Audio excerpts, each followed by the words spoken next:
আসসালামু আলাইকুম everyone, welcome to Najma cooking. আশা করি আপনারা সকলে মহান আল্লাহ পাকের অশেষ রহমতে ভালোই আছেন।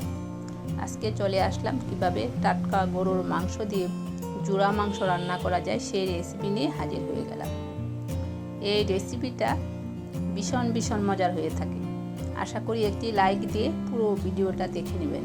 তাহলে যাই রেসিপিতে। প্রথমে একটি বাটিতে চর্বি ছাড়া সলিড গরুর মাংস নিয়ে নিলাম। মাংসের মধ্যে কোনো চর্বি থাকা যাবে না। এখন মাংসের সাথে দিয়ে দিব 1 টেবিল স্পুন আদা রসুন পেস্ট। আমার আদা রসুন পেস্ট ফ্রোজেন করা ছিল। আর দিয়ে দিব হাফ টিস্পুন লবণ, হাফ টিস্পুন হলুদের পাউডার। এখন আমি প্রেসার কুকারে ভালোভাবে সিদ্ধ করে নিব।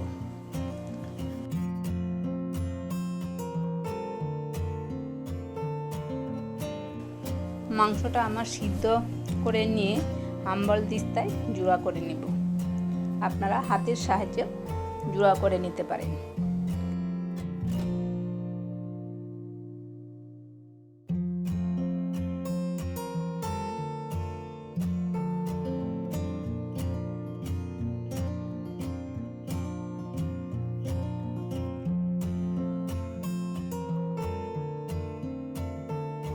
কিছু রসুন কোয়া আমি থেতলে নিব।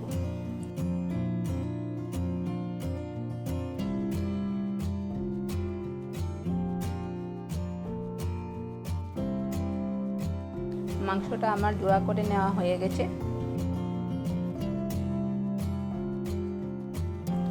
আমি 1.5 কাপ পরিমাণ পেঁয়াজ কুচি নিয়েছি। অর্ধেক দিয়ে দিব মাংসের জোড়ার সাথে, অর্ধেক তেলে ভেজে নিব।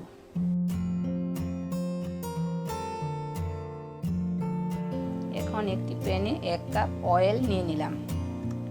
এই রেসিপিতে তেলের পরিমাণটা অনেকটাই বেশি লাগে। তারপরে অ্যাড করে নিব 2টা তেজপাতা, 4টা এলাচ, 4টা দারচিনি ও কয়েকটা লবঙ্গ দিয়ে কিছুক্ষণ ভেজে নিব।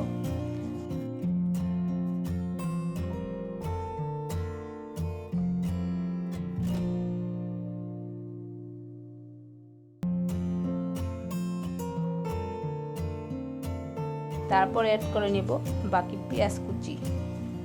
এখন পেঁয়াজটা হালকা ভেজে নিব। পেঁয়াজটা হালকা ভেজে নেওয়া হয়ে গেছে। এখন অ্যাড করে নিব 1 টেবিল স্পুন আদা রসুন পেস্ট। আদা রসুন পেস্ট কিছুক্ষণ ভেজে নেব যাতে রসুনের গন্ধটা চলে যায়।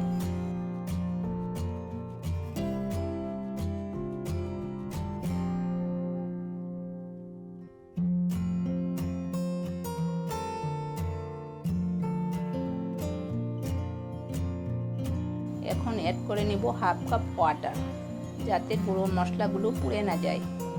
এখন একে একে গুঁড়ো মশলাগুলো দিয়ে দিব। প্রথমে দিয়ে দিব হাফ টিস্পুন হলুদের পাউডার, তারপর দিয়ে দিব 1 টিস্পুন লাল মরিচের পাউডার, তারপর দিয়ে দিব ধনিয়ার পাউডার, তারপর দিয়ে দিব জিরার পাউডার,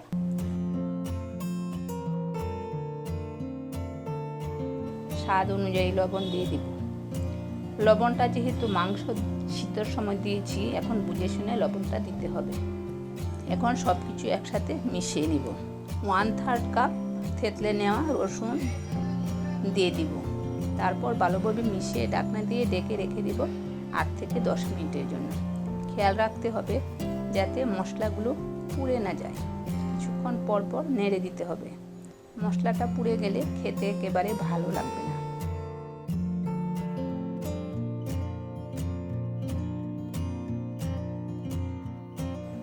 দেখুন 8 মিনিটে আমার মাংসের মশলায় তেল ছেড়ে দিয়েছে।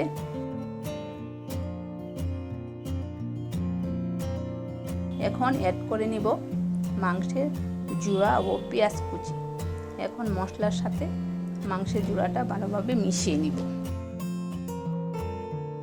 এখন চুলার আঁচটা মিডিয়াম রেখে আস্তে আস্তে মাংসের জুড়া লালচে করে ভেজে নিব। আর কোনো পানি ব্যবহার করা যাবে না। পানি দিলে মাংসের জোড়ার স্বাদটা একেবারে নষ্ট হয়ে যাবে।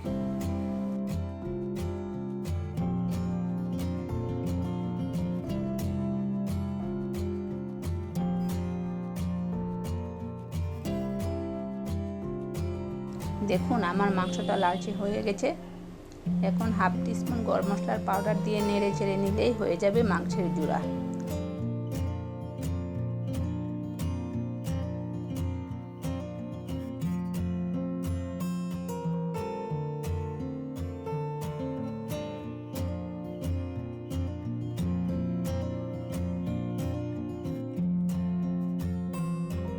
আমার মাংসের জুড়া হয়ে গেছে, এখন পরিবেশন করে দেখাচ্ছি।